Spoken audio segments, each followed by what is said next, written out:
You know, we're recreational legal. We just don't have an infrastructure yet, so understand.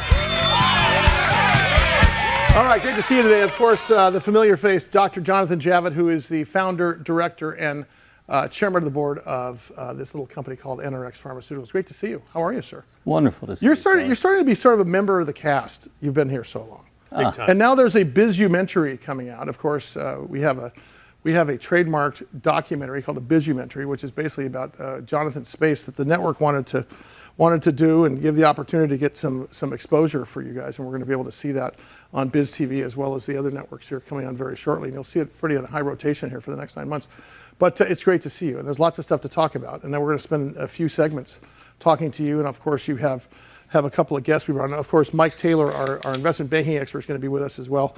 And of course, coming up later in the program, Dr. David Feifel. And I'll let you explain who he is. But let's talk about ketamine. We've been talking about that ever since we met you. Ketamine being sort of aimed for the standard of care for suicidal ideation and a number of other things. My question for you is, if ketamine is going to be the standard of care, then why the heck hasn't the FDA approved it yet? Or why has anybody brought it up before? Well, you know, it's a great question. And in fact, on next Thursday, the Reagan-Udall Foundation in Washington is hosting an all-day conference on exactly that question with the FDA, with the public stakeholders.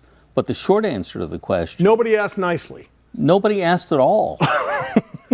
Now, that's not exactly true. Johnson & Johnson did ask and did get approval for a nasal form of ketamine, and that's used in some patients. But most doctors want to be using the intravenous ketamine, and nobody's asked. Real quickly, because you talked about this at the very beginning when we talked to you. Talk to us about the difference between the nasal, the oral, and the intravenous, as far as efficacy and safety and so on and so forth. So as far as oral ketamine goes, nobody knows. It's the Wild West, and the Drug Enforcement Administration has shut down the guy who was mailing homemade oral ketamine around the country and telling patients to use it. Probably a good idea that he said. Probably a good idea. Probably drugs that are used in the United States should be proven to be safe and effective for their intended use and not to be abusable. So nasal ketamine and intravenous ketamine achieve similar things. They get ketamine into the bloodstream. Now, if you do it with a needle in an IV bag, you know exactly how much ketamine is going into the bloodstream, and you can achieve a steady state dose. If you administer ketamine through the nose, then you're giving a blast of ketamine, you're getting a sharp spike, and then you're getting a downdraft, so you have to keep giving nasal sprays up to 6 times an hour to maintain that steady dose. And the anatomy of the nose has a tremendous amount. You know, some people have these turbinates that stick into the middle of their airway that diverts the ketamine down the back of your throat into your stomach. So the pharmacology of nasal ketamine is much less regularized than the pharmacology of intravenous ketamine. You talk about multiple doses in nasal ketamine. It brings up the question about how many doses at all. So when we talk about intravenous ketamine and as a treatment, is this something that would happen once a week? Is it once a month? Is it as needed? Well, it's a great question. We know that the pharmacologic effect of ketamine wears off between 3 and 5 days. Now, does that mean that somebody's going to immediately have a recurrence of depression or recurrence of suicidality? That's a very individual thing. And is there an endpoint, by the way, to treatment at that point, right? And that, too, is a very individual thing. Bipolar depression, which is the form of depression that's most likely to be associated with suicide. You know, think Matthew Perry, Robin Williams, Sure. Kate Spade, Anthony Bourdain. That's an episodic disease where, you know, most people thought of Robin Williams as sort of a manic guy. They used to call it manic depression. Right. These are people who are the brightest light in the room. But when they get depressed, it's lethal. In fact, if you know 2 people with bipolar depression, you have one of those 2 people is probably going to try to kill themselves over the course of their lifetime.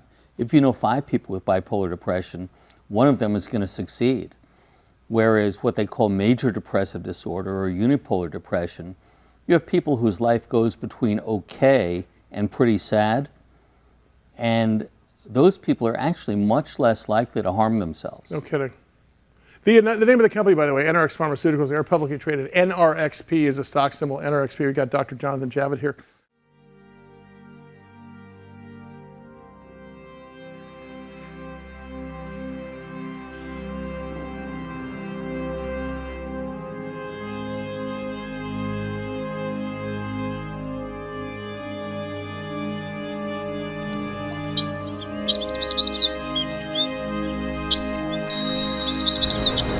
It's time to wake up. It's an average morning in America. 333 million people waking up to start their day. A day much like any other across the globe. At the time of this recording, by the end of the day, an average of 10,000 new Americans will have been born. About 12,000 Americans will get married, and around 58 million of them will fight some battle with mental illness. The number that's concerning, by the time the sun goes down, 132 of them will lose that fight. There's so many variables as to what causes depression, but such a giant number of people suffer from depression. And that's, by the way, how you assess someone for suicidality, because depressed people, lots of people get depressed, will have suicidal thoughts, and they're far from rare. And join us as we take a look at a mounting crisis from the history. You guys, just under 50,000 Americans died by suicide last year. That is thought to be the highest rate since the dawn of World War II. The U.S. Surgeon General calls it the defining public health crisis of our time.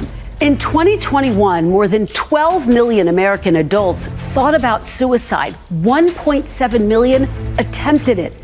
To the experts. What about this disease, bipolar depression, that can take an incredibly productive, engaged, intelligent, brightest light in the room kind of person and kill him within 2 weeks? I used to tell, colleagues that I feel like we're being sent out every day to fight Godzilla with a pea shooter. I think we need to think of suicidal ideation as a risk factor for suicide and really focus on treating suicidal ideation. To the unlikely hero on the FDA's horizon. Ketamine's not a new drug. It's been around for 70 years. But the problem is, for 70 years, it's been labeled as an anesthetic. It's never had any label from the FDA for anything related to treating depression or suicidality. It is difficult when you're in that space to even fathom that there's someone there that can help you or has been through that before. And so you're having to unlearn years of training and years of, pressure to not show weakness, to then turn around and say, look, I'm having a problem. That's what I mean when I say we don't, as a culture, people don't teach us how to ask for help and then receive help. Each number, not just a statistic, but a story left unfinished. A conversation cut short. In the hustle and bustle of our daily lives, amidst the milestones and the mishaps, countless Americans are fighting an internal war. It's a battle that unfolds in silence. Its impact, profound, touching more lives than we might have ever realized.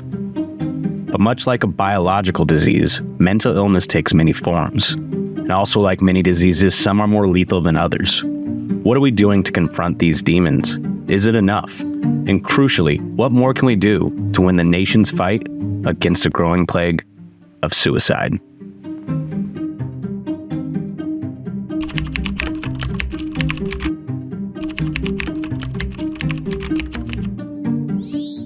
Depression is usually kind of a deep hole that somebody finds himself in. So most people don't make the decision consciously to say, I'm depressed. They don't realize what it is. I mean, I personally was going to a doctor, a psychiatrist for my depression. And anhedonia. And anhedonia is basically inability to experience pleasure or joy.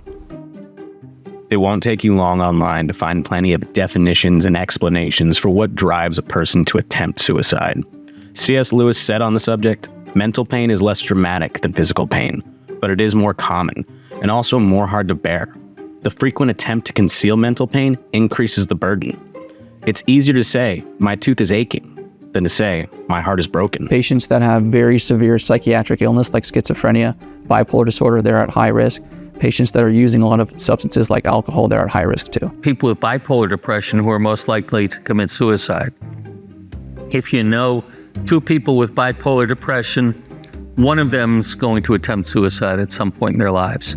If you know 5 people with bipolar depression, tragically, one of them is going to succeed. This is a disease that strikes the best and the brightest among us, the brightest light in the room, and can kill people suddenly and shockingly, quicker and more certainly than any cancer. MayoClinic.org states, bipolar disorder, formerly called manic depression, is a mental health condition that causes extreme mood swings that include emotional highs, mania or hypomania, and lows, also known as depression. When you become depressed, you may feel sad or hopeless and lose interest or pleasure in most activities. When your mood shifts to mania or hypomania, less extreme than mania, you may feel euphoric, full of energy, or unusually irritable. These mood swings can affect sleep, energy, activity, judgment, behavior, and the ability to think clearly. But first, let's start with what regular depression is so we don't get confused. So we don't have a clear understanding of what's happening in the brain in depression. There's a lot of evidence mounting to suggest that changes in cortical inhibition and changes in connectivity between different brain regions are affected in depression. It's hard to define. It's a heterogeneous sort of concept. We classically use the DSM, the Diagnostic Statistical Manual, edition 5, to kind of think about the ways that we like to classify it. Diagnostics and Statistical Manual of Mental Disorders, DSM, is the handbook used by healthcare professionals in the United States and much of the world as the authoritative guide to the diagnosis of mental disorders. The DSM currently lists the symptoms for depression as a depressed mood, loss of interest or pleasure, weight loss or gain, insomnia or hypersomnia, psychomotor agitation or retardation, fatigue, feeling worthless or excessive inappropriate guilt, and decreased concentration. It's important to note that, according to the DSM, a diagnosis of depression requires the presence of either a depressed mood or a loss of interest or pleasure, the first two symptoms, along with at least 3 other symptoms. Dr. Wiseman emphasizes the critical role these primary symptoms play in accurately diagnosing depression. When someone has 5 of 8 symptoms within that diagnosed definition of depression, then they, by definition, have depression. It's one of the leading causes of disability around the world. In the US alone, about 10 million people or so experience depression. Of these people experiencing depression, those with bipolar are at the greatest risk of death. However, due to the way the disease manifests, many people go years without a proper diagnosis. Most manic episodes precede depression, not the other way around, meaning it'll usually first be the mania. So they go from a place of never having a depressive episode or anything that would be considered like really a pathological mood episode that lasting to the first abnormality being mania, and then they go into a depression. That is the more classic pattern, mania and depression. Now, as time goes on, there's more just the depression on its own. Being in a depressed state is an inherently human condition on its own and can lead to dark places for those not just with bipolar disease either. Or actually, I went to boot camp December 29th, 2009, and by October, we were heading to Iraq. And then I got injured in Iraq, ended up losing a lung. All of a sudden, everything went crashing down. I didn't have my health anymore, didn't have, the accolades anymore, and then to come back to the stateside, and I felt like I didn't have a purpose anymore. It's not just your bad day or you're feeling sad or you're feeling low a couple of days. It's over a period of weeks at a time, or even longer sometimes for some folks, to where they really cannot bring up their mood. And so they're struggling with not being able to get joy from the things that normally bring them pleasure. They're feeling hopeless for their future. They're feeling worthless. They're struggling with feeling guilty. When I lost interest in doing things like riding my motorcycle, I lost interest in, having relationships with girlfriends and having relationships with friends and going out and even seeing the ocean. I didn't want to step out my door and see waves, and I didn't want to see dogs. I'm like, who doesn't want to see dogs? And a lot of times people who have depression really struggle with suicide and wanting to not be alive anymore. Whether that's explicit thoughts about wanting to die by suicide or something more like not wanting to wake up in the morning. Depression is one of the major indicators and I think entrees to the portal of, the suicide ideations. Because when you get depressed and you can't feel better, you want to do something to fix it. One of the great national tragedies is we continue to lose 22 veterans and active duty personnel to suicide every day. We've lost more troops and veterans to suicide than we've lost to combat in all the wars fought in the history of the United States.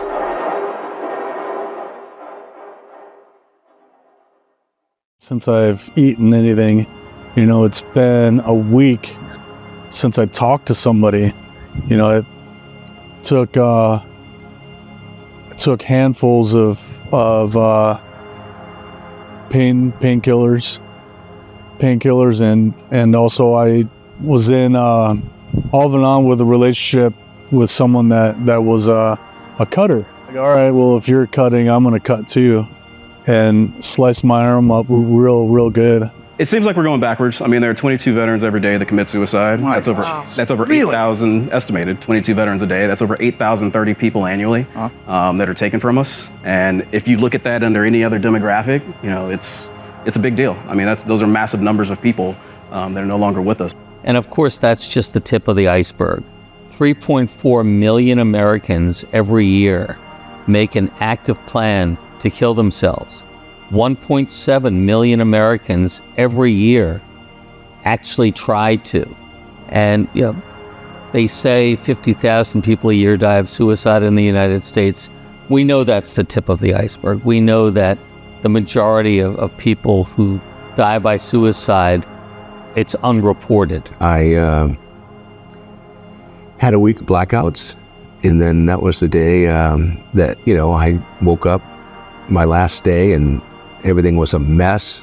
And that was the day that I was in a guy's office, and we talked about this before, and I was prepared to jump out the window. I was on the windowsill, I was ready to go. And it was my mother's voice who said, suicide is selfish. One of my closest friends, Mitchell Max, man who was at the very top of his class in Yale College, very top of his class in Harvard Medical School, came to me in 2009 and said he was having an episode of depression and just wanted me to be involved, wanted me to sort of be part of his team. I said, well, okay, Mitchell, you and I both know that this is nothing to trifle with. This is a disease that can be lethal. What are you going to do about it? He said, well, I'm going to go see the chairman of psychiatry at my university. Well, when are you going to see him? I'm going to see him on Tuesday. Will you call me after you see him? Yeah, I'm going to call you. Calls me up, says, the guy really understands me. He says I'm going to be fine. He gave me some Zoloft. He's going to see me in a couple weeks, but I'm not worried. So he winds up seeing the junior guy in the department who says, this Zoloft isn't working as fast as we'd like. Why don't we triple the dose and see what happens? Well, if you read the label on Zoloft, it says, caution, this drug may cause suicide. And sure enough, Mitchell goes home and hangs himself. And that's probably the most shocking moment of my life. It's probably the biggest surprise I've ever had in my life as a physician. Like an organ like the kidney or even a complex organ like the heart, they're nothing in terms of comparison to the brain and the mind. I mean, we are still struggling at a very rudimentary level to try to understand how people's subjective feelings and the way they think can possibly be can emerge from a 3.5 pound piece of tissue with wires in it. It's just mind-boggling. But nevertheless, the worst side effect from mental illness is the total loss of one's natural instinct for self-preservation, our very will to live.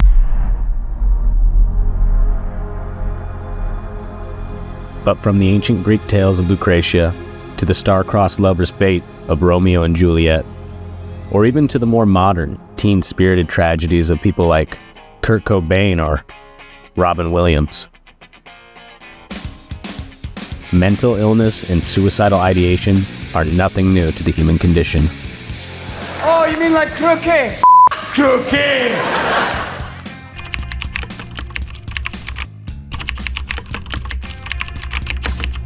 In fact, the list of people you've probably heard of that face their own battles with mental illness and suicidal thoughts is longer than you may think.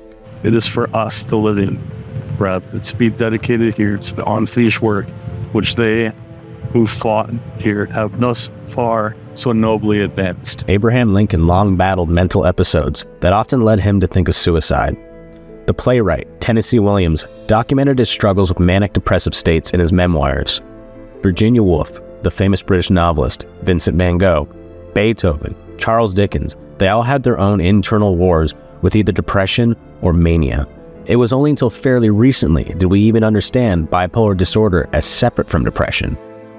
Even Sir Isaac Newton was documented as having symptoms of what was known back then as melancholia.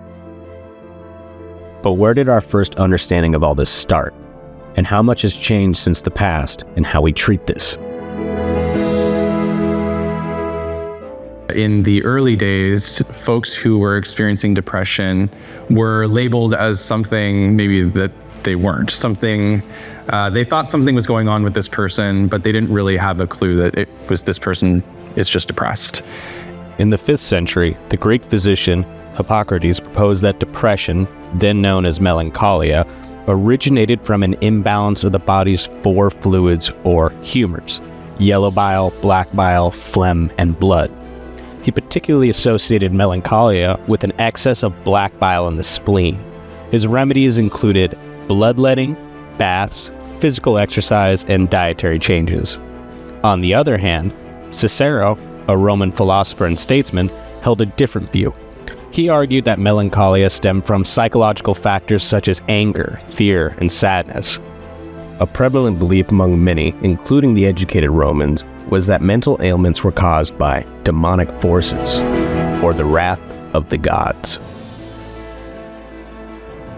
Our theories have progressed. I think once we were able to identify sort of the brain, and you think it's obvious to us now, but it took many centuries before the brain was sort of identified as the focal point of emotions and thinking. In the Middle Ages, mental health was heavily influenced by Christian beliefs in Europe, attributing mental disorders to demonic forces once again. This led to practices like exorcisms, and in harsher scenarios, drowning or burning the afflicted. Many were confined to what were then called lunatic asylums.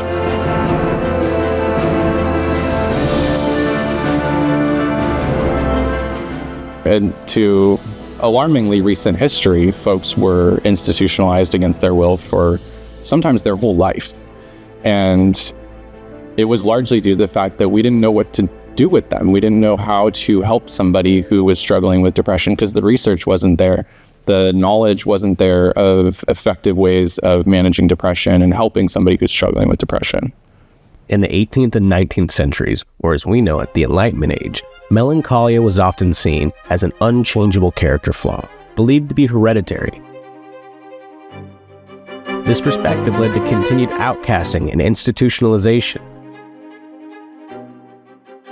As the Enlightenment age continued, various theories emerged about depression's origins, ranging from internal conflicts between desire and moral understandings to searches for physiological reasons behind the disorder.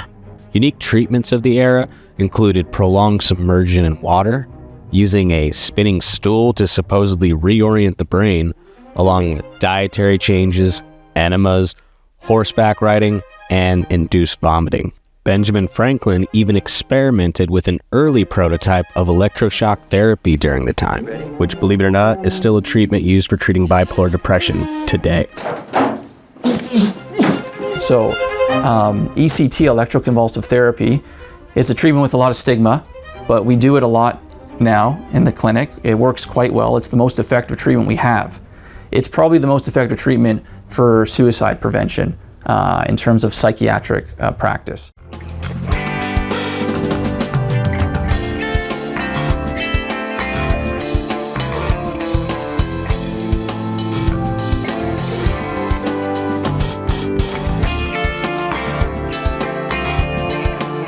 Probably identify the first era of modern psychiatry at probably around the turn of the 20th century, the early 1900s, with Sigmund Freud coming up with the ideas of different pressures and different psychological structures within the mind. He understood that the brain, he was a trained neurologist, so he understood that the brain probably was at the root of this, but he understood also that our technology wasn't at the point where we could directly modify the brain, although he did expect in the future that we'd be able to do that. While talk therapy, also known as psychotherapy, has its roots in ancient times, its modern form was pioneered by Sigmund Freud. Freud believed that talking about one's thoughts and feelings could uncover hidden, unconscious conflicts influencing behavior. Freud's approach involved free association, where patients spoke freely about whatever came to mind, allowing therapists to interpret and uncover deep-seated issues. This marked a significant shift from physical treatments of mental illness common at the time. In the interim, he came up with a sort of a theory and a corresponding treatment to alleviate things like depression and neuroticism by talking to people and changing their brains in a way that way, because he also understood that every time anybody experiences anything, including every time we interact with somebody, it changes our brain. In the early 20th century, Carl Jung, a Swiss psychiatrist and former student of Freud, expanded on these ideas, integrating concepts of collective unconscious and archetypes. Around the same time, American psychologist Carl Rogers developed client-centered therapy, emphasizing empathy and unconditional positive regard. These pioneers laid the foundation for various therapeutic approaches we use today, from cognitive behavioral therapy to mindfulness-based therapies, demonstrating the enduring power of talk as a tool for healing and self-discovery. And we really didn't have a very good understanding of what it was, and so someone was just labeled as hysterical, and they were placed in some kind of institution or placed on some kind of heavy-duty meds, or they were given electroconvulsive therapy, and those things didn't help them because that's not what they needed. They needed somebody to really understand what they were going through and more advanced ways of helping them. And while Freud and Jung were pioneering therapy through the power of conversation, medicinal breakthroughs were on the horizon, offering new and innovative options for treatment. Is this the way you feel in the morning? Still tired after a good night's sleep? Too dragged out and nervous to face the day? Pain mounts up. You feel dull, depressed. Tension puts nerves on edge. The pharmacological journey began in the 1950s, a pivotal decade for psychopharmacology, which is a fancy way of saying medicine for the mind. In 1952, a major breakthrough occurred with the discovery of chlorpromazine, marketed as Thorazine. Originally developed as an anesthetic, it was found to have powerful effects on psychotic symptoms, leading to its widespread use in treating schizophrenia and other severe mental disorders. This marked the beginning of the antipsychotic era.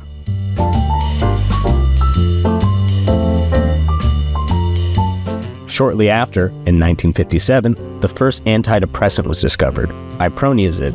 Initially developed to treat tuberculosis, was found to elevate mood and alleviate depression. This led to the development of the monoamine oxidase inhibitors, MAOIs, and later tricyclic antidepressants like imipramine, which became a cornerstone in treating depression. The 1960s saw the advent of benzodiazepines, with diazepam, commonly known as Valium, becoming a popular treatment for anxiety and insomnia due to its calming effects. Benzodiazepines offered a safer alternative to the barbiturates previously used for these conditions.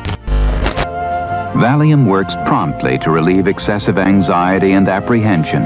Side effects other than drowsiness, fatigue, and ataxia are rarely encountered. In the 70s and 80s, mood stabilizers like lithium became widely recognized for their effectiveness in managing bipolar disorder, helping to stabilize mood swings and prevent manic and depressive episodes. The late 1980s introduced a new class of antidepressants, the selective serotonin reuptake inhibitors, SSRIs, with fluoxetine, known as Prozac, leading the charge. Yep, I was on Prozac for a long time, and I'm not sure. It may have helped me out of a jam for a little bit, but people stay on it forever. You know, I had to get off at a certain point. While SSRIs provided a more targeted approach to treating depression and anxiety with fewer side effects compared to older medications, they were not without risk. For some individuals, particularly younger patients, SSRIs have been associated with an increased risk of suicidal thoughts and behaviors. We're kind of back where we started, aren't we? So we're back where we started from. Not exactly. While we've come a long way since the days of bloodletting, and we've definitely made medications and new advancements that have helped many people, we're still just barely scratching the surface on what we know.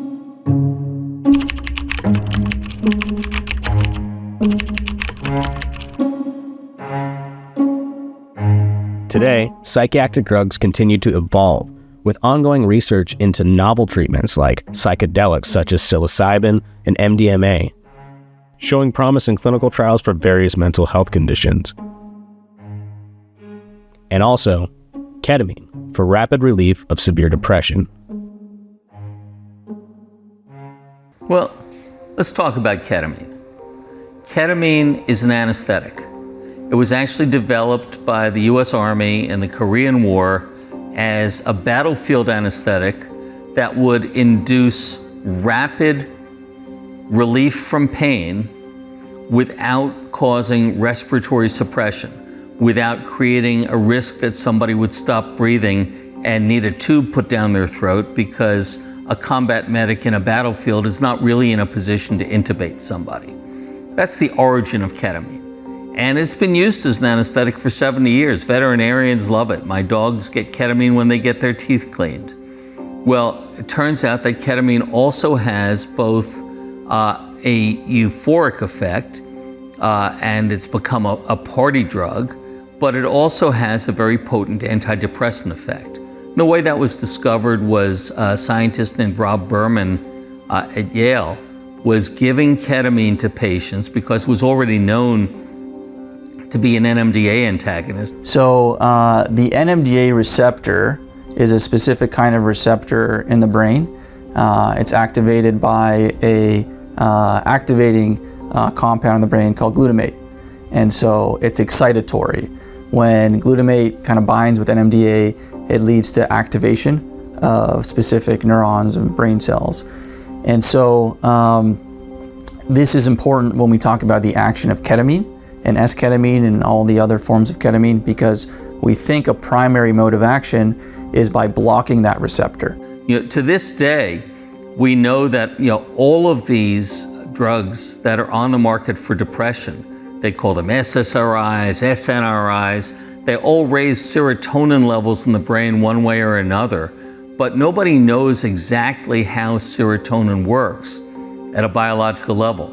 Well, we do know how the NMDA channel and NMDA antagonist drugs work at a biological level. So by blocking the NMDA receptor, it's a key piece of the mechanism of action of ketamine and ketamine analogs.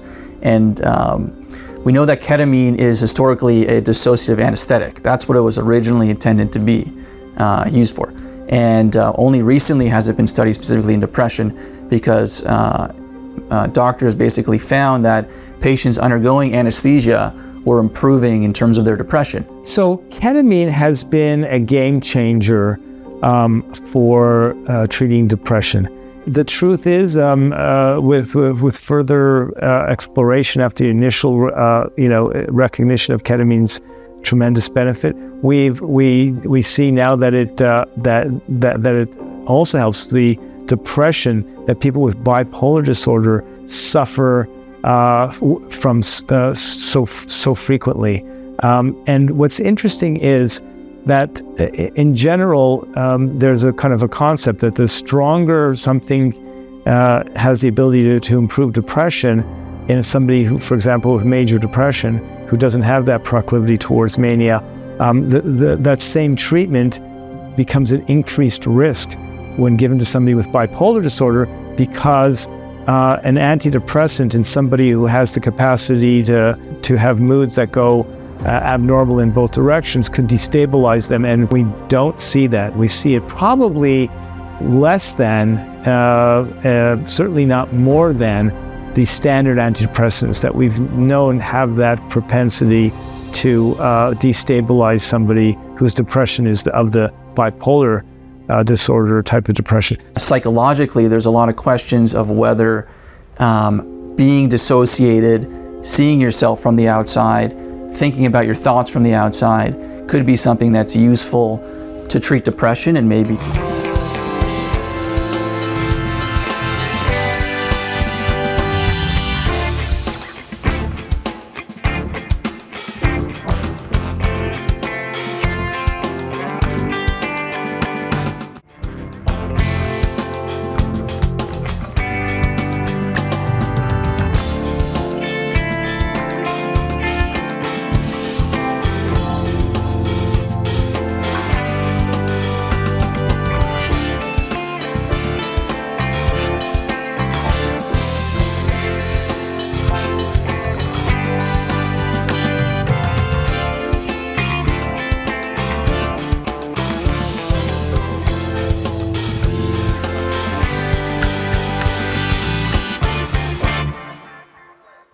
started because we submitted a drug application to the FDA, an investigational new drug application, saying that we wanted to test our pill, D-cycloserine lorazepam, which hopefully will be approved as a safe oral home use pill.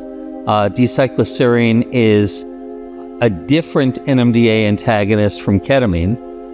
Think of ketamine as putting a cork in that pipe in the brain, whereas D-cycloserine is more like turning a faucet. So we went to FDA with that program, and they said, yes, but you're using ketamine to stabilize some of the most suicidal patients before you put them on your pill.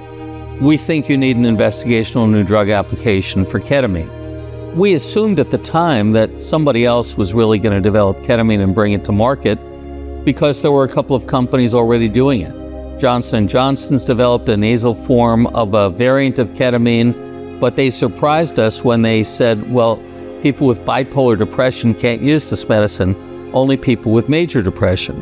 Well, the problem with that is it's the people with bipolar depression who are most likely to commit suicide. This is a drug that can turn off thoughts of suicide within hours. This is a drug that can have a marked reduction in symptoms of depression within hours. It's at least as good as, and probably better than, electroshock therapy, and acts far more rapidly. So while there are things about ketamine that we need to be very cautious about, on balance, we're talking about a life-saving drug. From ancient techniques to talk therapy to electroshock therapy, all the way to new medications and antidepressants, the growing epidemic of suicidality remains an issue that'll face Americans for years to come. But with new answers and solutions on the way, there's still hope. I think we need to think of suicidal ideation as a risk factor for suicide and really focus on treating suicidal ideation. And so looking at that as sort of the target, the diagnosis to treat, which if you can kind of scale that across a country and reduce that overall in a population, then hopefully you'll reduce suicide as well. And you likely will, because it's a very strong risk factor.